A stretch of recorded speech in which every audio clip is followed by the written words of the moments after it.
Last week, I shared with you in meditation that it's natural for us to have thoughts. So if that's the case, what are we actually supposed to be doing with our thoughts? I'm Krista. Every Monday, I like to share with you a tip or an inspiration for living a mindful life. And to live a mindful life, it's important to take time to meditate, to be still, to be quiet.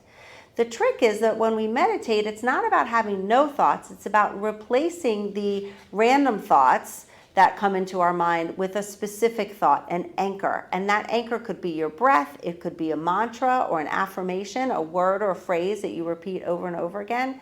Maybe it's a voice of somebody else that you're listening to, but you're taking the random thoughts come in, you let them go, and instead focus your attention on that anchor. That's really the practice of meditation. The real purpose of meditation is you show up for yourself, you get still, you get quiet. You notice the thoughts that come and you let them go. And then third, you replace those thoughts with the thought that you choose, with your anchor, the breath or a mantra.